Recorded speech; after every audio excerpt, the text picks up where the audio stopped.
लेकिन फीस क्या लेते हैं भाई?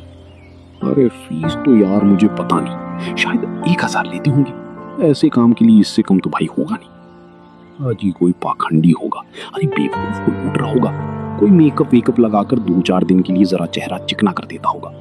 इश्तेहारी डॉक्टरों पर तो अपना विश्वास ही नहीं है। देखो 10-5 की बात होती तो कहता जरा दिल लगी ही सही। 1,000 रुपए कौन सी बड़ी बात है भाई, 1 महीने की आमदनी है। अरे मेरे पास तो 1,000 रुपए की कीमत 1,000 रुपए है। आंखों में सूरमा और बालों में खुशबू वाला तेल पड़ा हुआ हो। अरे तूंद का पिचकना भी जरूरी है। जरा तकलीफ तो होगी, लेकिन फिर देखो कैसे तुमसे हंस हंस के बातें करेगी। और हाँ, एक तो शेर भी याद कर लो। अरे जब भी बात करो ना, शायरी कहते हुए करो। 1 महीना मेरी बात का इम्तिहान करके देखो भाई, अगर वो तुम्हारा दम ना भरने लगी तो जो जुर्माना कहो वो दो। अशोक ने उस वक्त तो ये बातें हंसी में उड़ा दी, लेकिन इसमें से कुछ बातें उसके मन में बैठ गईं। उस दिन से वो हर रोज जवान दिखने के लिए कोई ना कोई काम करते। जब भी शर्मीली से बात करते तो 1-2 शायरी जरूर सुनाते। अशोक की ये चाल काम कर गई। दूसरे दिन जब अशोक ऑफिस से घर आए तो देखा शर्मीली अपने कमरे के द्वार पर खड़ी है। आज बहुत दिनों के बाद उन्हें ये कमल खिला हुआ दिखाई दिया। आज इतनी देर कहाँ लगाई? दिन भर रात देखते देखते आंखें फूट जाती हैं। समय से घर आ जाया करो। अरे यार, ऑफिस में बहुत काम होता है, ओवर टाइम के पैसे अलग से मिलते हैं। अभी थोड़ा काम और था, लेकिन मैं सिर दर्द का बहाना बनाकर घर आ गया। क्यों इतना काम करते हो? काम उतना ही करना चाहिए जितना आराम से हो सके। प्राण देकर थोड़ी ना काम किया जाता है। मुझे रुपया का लालच नहीं है। तुम आराम से रहोगे तो रुपए बहुत मिलेंगे। भाई, आती हुई लक्ष्मी भी तो ठुकराई नहीं जाती ना। लक्ष्मी अगर रक्त और मांस की भेंट लेकर आती है तो उसका ना ही आना अच्छा है। मैं धन की भूखी नहीं हूँ। इस वक्त आकाश स्कूल से लौटा और बोला, भाई जी कुछ खाने को दे दीजिए। शर्मीली ने एक प्लेट में खाना लाकर आकाश को दे दिया। आकाश खाना लेकर चला गया। पहले तो घर में आते ही नहीं थे। मुझसे बोलते में भी शर्माते थे। किसी चीज की जरूरत होती तो बाहर से ही मंगवाने के लिए भेजते। जब से मैंने बुलाकर कहा तब से आने लगे हैं। अशोक को आकाश पर संदेह हुआ और कुछ चिढ़कर बोला, ये तुम्हारे पास खाने पीने की चीजें मांगने क्यों आता है?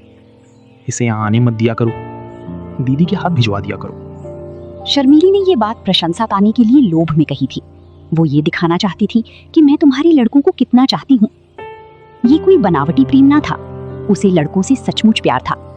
लेकिन शर्मीली का ये वार उल्टा पड़ गया। अशोक आकाश पर शक करने लगा। वो उसे शर्मीली से दूर रखना चाहता था। इसलिए अशोक ने कहा, देखो मैं चाहता हूँ कि कल से तुम स्कूल में ही रहा करो। मैं मास्टर जी से कहकर तुम्हारा इंतजाम करवा दूंगा। मुझे वहां रहने में कोई आपत्ति नहीं है। जब से कहिए मैं चला जाऊंगा। आकाश उदास होकर अपनी बुआ के पास जाकर बोला, बापूजी ने मुझे कल से स्कूल में रहने को कहा है। कह रहे थे कि तू यहाँ आवारा हूँ की तरह इधर उधर फिरता रहता है। स्कूल में रहेगा तो आवारा गर्दी से बचू। आकाश एक नानार लड़का था। ये बात अशोक भी जानता था, लेकिन उसे शर्मीली से दूर रखना चाहता था, इसलिए उसे स्कूल भेज रहा था। फिर रूपाली बोली, ये तुम्हारी नई अम्मा का करा धरा है। उसी ने कहा होगा। नहीं बुआ जी, मुझे उन पर कोई शक नहीं है। वो बेचारी भूल से भी कभी कुछ नहीं कहती। तू ये क्रिया चरित्र क्या जाने, ये उसी की लगाई हुई आग है। देख, मैं अभी जाकर पूछती हूँ। रूपाली झिलाई हुई शर्मीली के पास जा पहुंची। उसे आड़े हाथ लेने का, कांटों में घसीटकर, तानों से छेदने का, रुलाने का अवसर वह हाथ से जाने नहीं देती थी। शर्मीली उनका आदर करती थी, उनसे दबती थी, उनकी बातों का जवाब न देती थी। वह चाहती थी कि ये सिखावन की बातें कहें, जहां मैं भूलूं वहां सुधारें, सब कामों में देखरेख करती रहीं।